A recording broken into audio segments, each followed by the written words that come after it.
বন্ধুরা good morning. এখন ভোর 4:45 বাজে। এখন আমরা সবাই উঠে হাত মুখ ধুয়ে ফ্রেশ হয়ে ড্রেস করে নিয়েছি। এখন আমরা সকাল একসঙ্গে স্টেশনে যাব, প্ল্যাটফর্মে। ওখান থেকে আমরা মায়াপুরে ট্রেন ধরবো। 5টা কত ট্রেন আছে, তাই একটু আগে উঠে রেডি হয়েছিলাম, কারণ সকালবেলায় একদম ভোরবেলা যেহেতু করছি না, মুখ দুজনেরই ফোলা ফোলা, নিচে সবাই রেডি হয়ে গেছে। আমার অলমোস্ট কমপ্লিট। চুলটা বেঁধে নিচ্ছি। চলো আমাদের সঙ্গে সারাদিন থাকো। আজকে নয়, আগামী 2 দিন তোমরা আমাদের সঙ্গে, এবং যতটা পারবো যেভাবে পারবো। আমি চাদর নিয়ে নিয়েছি সকালবেলায়, এই যে আমিও হালকা একটা জ্যাকেট নিয়ে নিয়েছি, যদিও এই মুহূর্তে জ্যাকেটের প্রয়োজন নেই, কিন্তু হাওয়া লাগবে। কারণ সেই ঠান্ডাটা এখনো পড়েনি। আর 2 দিন মেঘলার জন্য একটু গরম গরম ঠেকছে। ঠিক আছে, চলো আর তাহলে আমরা বেরিয়ে আশা করি তোমাদের ভালো লাগবে। 2 দিন ধরে মায়াপুরের ব্লগ তোমাদের দিতে থাকবো। Good day. আমরা এখন আমাদের নিউ কলোনি গেটের কাছে চলে এসেছি, অর্থাৎ স্টেশনের কাছে। হেঁটে হেঁটে সবাই মোটামুটি আগে গেছে, আমি আর ভাই এই যে যাচ্ছি। এবার হাত দেখিয়ে দিতে হবে। হ্যাঁ, এই আমরা প্ল্যাটফর্মে উঠবো এখন। মাস্ক পরে নেবো প্ল্যাটফর্মে উঠেই। পাড়ার মধ্যে তো, তাই এইটুকু আর পড়িনি। ভোর ভোর একদম। চলো প্ল্যাটফর্মে দাঁড়িয়ে কথা হবে। ভোরের আলো ভালো ঠিকঠাক ফোটেনি, আমরা সবাই স্টেশনে চলে এসেছি। হালকা হালকা না, বেশ ভালোই মোটামুটি শীত করছে সকালবেলায়। অন্য সময় তো এই সময় ঘুমাই টের পাই না, কিন্তু আজকে বুঝতে পারছি শীতটা কিন্তু সকালবেলা ভালোই পড়ছে। সবাই মোটামুটি শীতের কাপড় টাপড় নিয়ে একদম আমরা রেডি। আর হ্যাঁ, তোমরা অনেকে জানতে চেয়েছিলে, আমাকে দু একজন কমেন্ট করে জানতে চেয়েছিলে দিদি কি করে ঘর বুকিং হলো, বা কি করে কোভিড এই সিচুয়েশন মেনটেন করে যাচ্ছ, ডিটেলস একটু বলো, তাহলে তো আমরাও যেতে পারি। নিশ্চয়ই, আমাদের বাড়ি তো সোদপুরে, আমি সোদপুর থেকে কৃষ্ণনগর লোকাল ধরবো, কৃষ্ণনগর নেমে অটো করে যাওয়া যায়।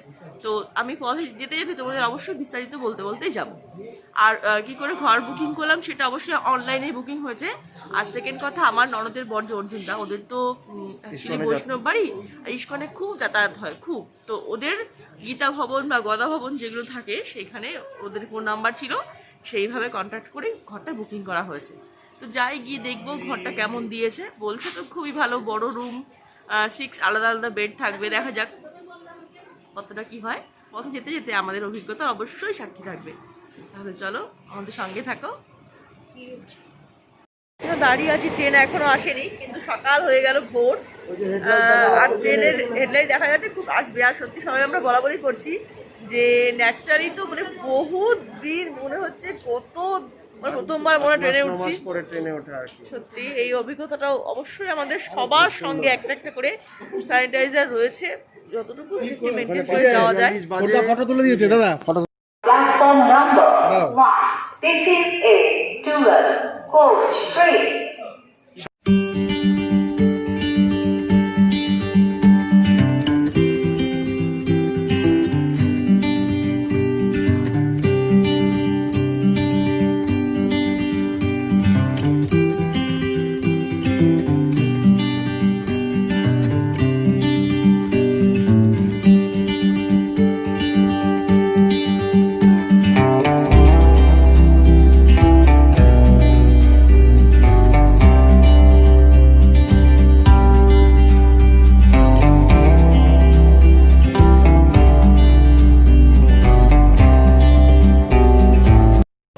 ফাইনালি অনেক দিন পরে, মানে এই লকডাউনের পরে আর ওঠা হয়নি, বললাম যথেষ্ট ফাঁকা যথেষ্ট সোশ্যাল ডিস্টেন্স মেনটেন করা। দেখো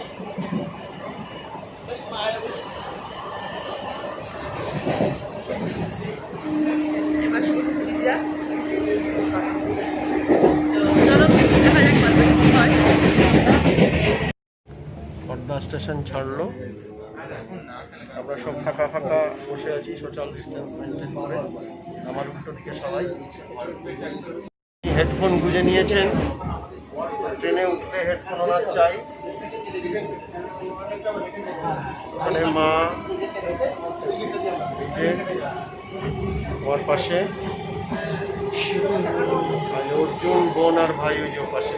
ট্রেন যথেষ্ট ফাঁকা। ফাঁকা অবস্থাতেই সবাই সোশ্যাল ডিস্টেন্স মেনটেন করে বসছে।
সকালবেলায় 7:42 টাইম ছিল এক্স্যাক্ট, ঠিক তখনই দাঁড় করলো ট্রেনটা, মানে একদম পারফেক্ট টাইমে, অন টাইম ট্রেন।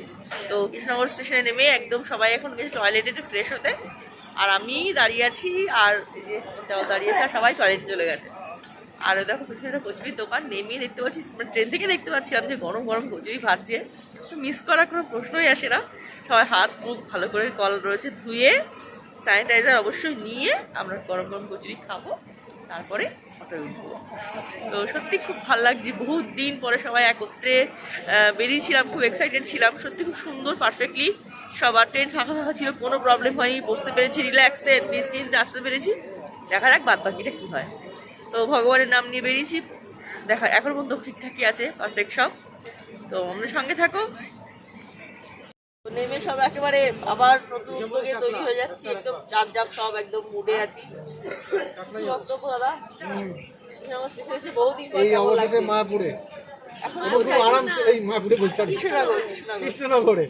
তো মানে এইরকম ভিড়ভাট্টাহীন ট্রেন আর গতিময় ট্রেন পাওয়া যাবে না ডিসেম্বরের পরে, কারণ তখন মানুষ প্রচুর যাবে। এখন বেশ ফাঁকা ফাঁকা আমরা খুব আনন্দ করলাম। মা বসেছে, আমি একটু ফেলে আসলে শুনতে শুনতে অভ্যাস হয়ে গেছে।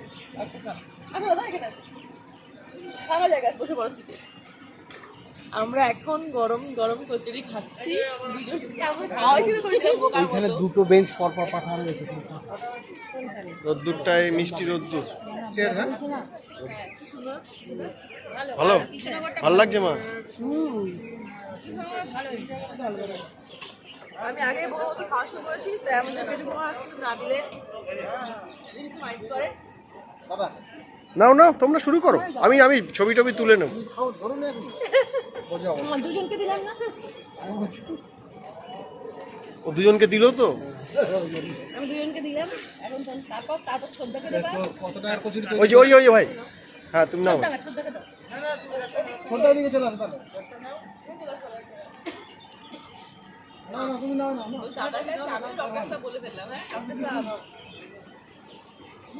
সঙ্গদোষে রঙ্গ হয়ে ডক্টর সাহেব বলে ফেলেছে। আচ্ছা, মাস্ক পরেই কিন্তু খেতে হবে, হ্যাঁ? এখান থেকে কেটে নাও। না ঠিক আছে, মাছটা চিবিয়ে খাবো। এই আমার মতো তালো তুমি দেখি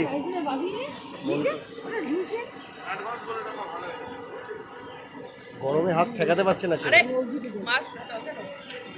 একটা কানে ঝুলিয়ে রেখে দিয়েছে, দেখাতে হবে। একটা কানে ঝুলিয়ে রেখে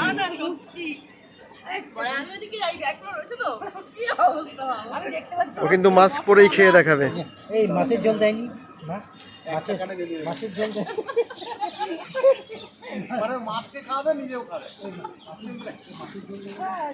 একগাল মাছকে দেবে, একগাল মাছের জল দেবে না? হ্যাঁ দেবে।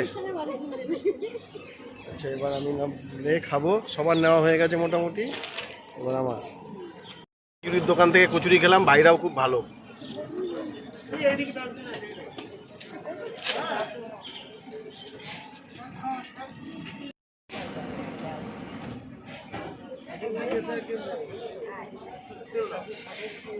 সকালের ব্রেকফাস্ট খেয়ে নিয়েছি, এখন আমরা যাচ্ছি মায়াপুরের উদ্দেশ্যে, অটো উঠবো।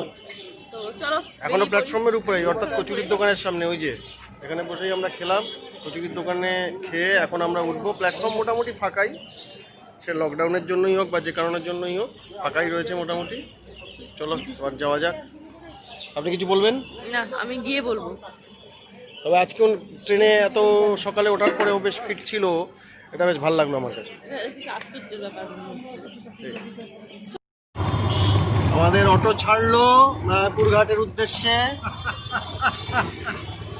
স্ট্যান্ড থেকে।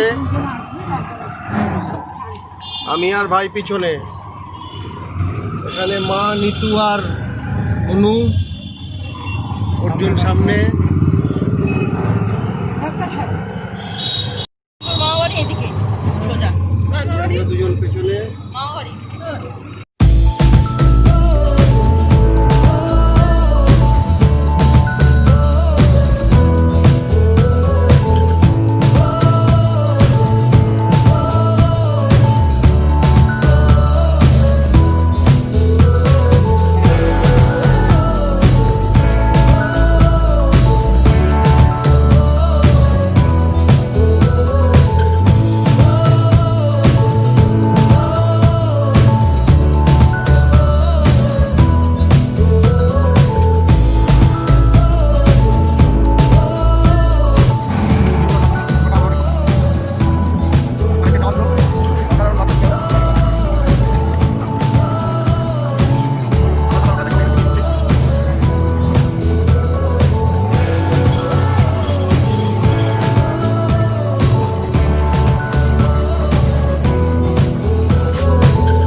সুন্দর পরিবেশে দাঁড়িয়ে আছি এখন।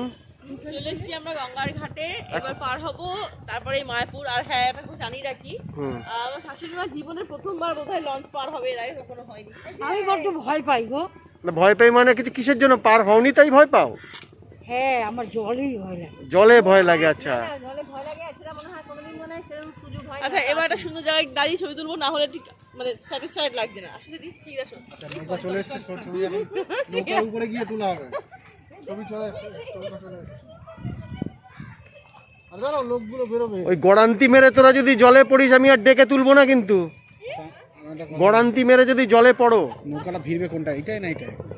যদি এটা ভিড়ে তাহলে সরে আসতে হবে, কিন্তু লোকজন আসবে না বোধহয় ওটাই।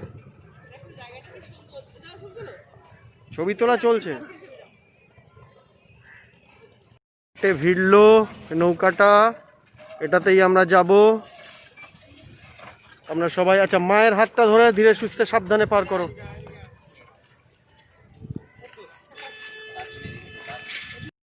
আমরা এগোচ্ছি, আস্তে আস্তে নামবো, কোনো অসুবিধা নেই। মায়ের হাত ধরে এগোচ্ছি, কোনো তাড়াহুড়োর ব্যাপার নেই, আস্তে আস্তে আসো। তোমার ছেলে হেসে হেসে কুটো কুটো হচ্ছে। আচ্ছা, দাঁড়াও দাঁড়াও।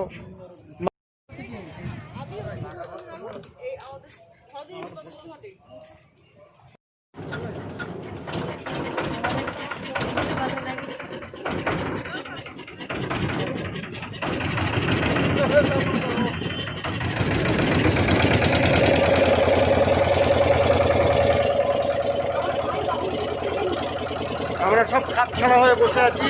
ওই যে দুজন, এই যে একজন, আর ওই যে মার বোন চালকের পেছনে।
নৌকো যাত্রা কেমন লাগলো আমি জানি না।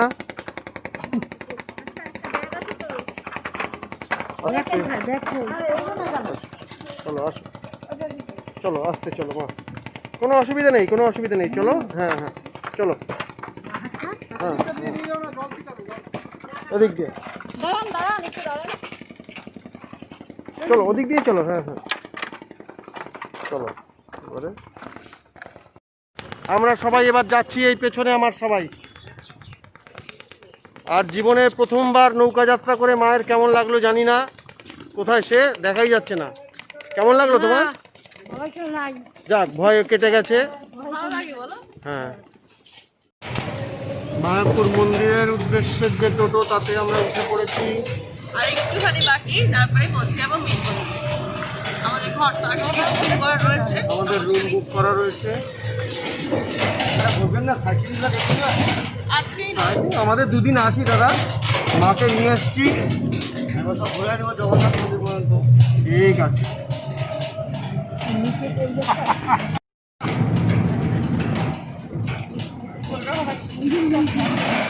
এটা রাত্রিনিবাস তৈরি হচ্ছে।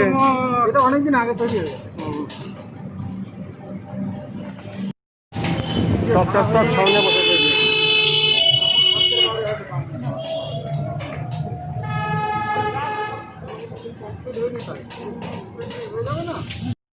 মূল মন্দিরের গেট, এই যে মায়াপুর মূল মন্দিরের, চন্দ্রোদয় মন্দিরের গেট। আমরা যাবো গীতা ভবনের উদ্দেশ্যে, আমাদের টোটো দাদা সেখানেই নিয়ে যাবে। পরের গেটটা খোলা নেই।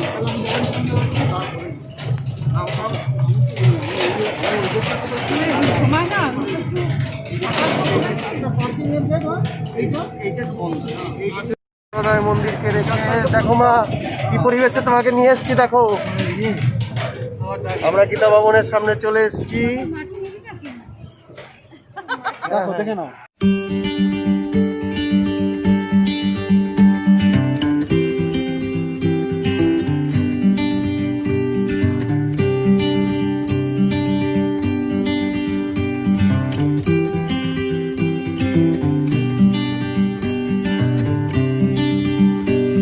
আমরা এই গীতা ভবনে আমরা থাকবো, সবাই মোটামুটি দাঁড়িয়ে আছে।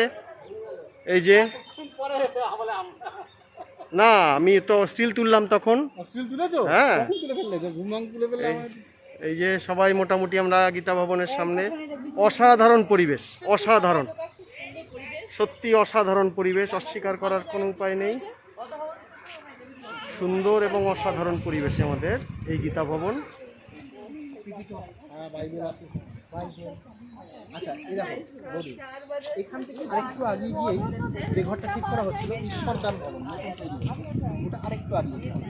আর তারপরে হচ্ছে কমল ঢুকছে। খুব সুন্দর গাঁদা ফুলের বাগান করা হয়েছে।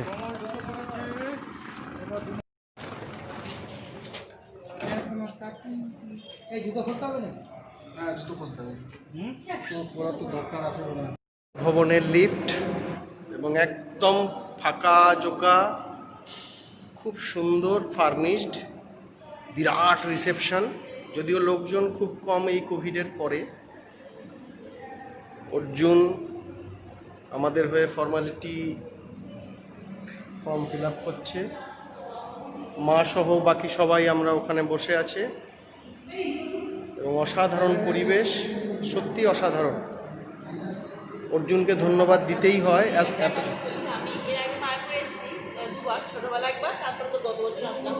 কোনো স্টে করা হয়নি, থাকা হয়নি, এবার পুরো থাকবো। আর সত্যি এত ভালো লাগছে, এত নিরিবিলি, সুন্দর, আর বাইরের পরিবেশটা তো অসাধারণ। বিকেলবেলা অবশ্যই বেরোবো, তোমাদের সাথে অবশ্যই শেয়ার করবো। সত্যি আমি মুগ্ধ, খুব সুন্দর এই ভবন, খুব সুন্দর। আমাদের ভবনের নাম গীতা ভবন, অসাধারণ। আমাদের ধর্মগ্রন্থের মেয়ে। দাদা খুব সুন্দর চুজ করছিল, আমাদের অর্জুনটা খুব ভালো চুজ করেছে ওদের এই ভবনটা। কেমন? আচ্ছা, মায়ের কেমন লাগছে মায়াপুরের গীতা ভবন? আবার আসবো। বাহ বাহ। না, মা বলছে আবার আসবে, তার মানে এর পরের বার মা। এই তারপরে এরপরে ঘোরার সমস্ত ট্রিট মা দিচ্ছে কিন্তু। হ্যাঁ, নিশ্চয়ই দেবো। বাহ, ফাইন। না না, এদিকে এসো, আয়। হ্যাঁ হ্যাঁ, এইটা আনলাম। আমি মায়াপুরে এসেছি, আমার আশা পূর্ণ করুক, আমি আবার আসবো। খুব সেন্টিমেন্টাল, চোখের জল ফেলা শুরু হয়েছে। কোনো অসুবিধে নেই, সমস্ত আশা পূর্ণ হবে, তাই প্রভুর কাছে আসা। ফর্মালিটি চলছে, ফর্মালিটি মেনটেন চলছে, অর্জুন করছে। এবং সত্যি এত সুন্দর এবং এত নীরব, কত সুন্দর লেখা রয়েছে, নীরবতা বজায় রাখা। অসাধারণ।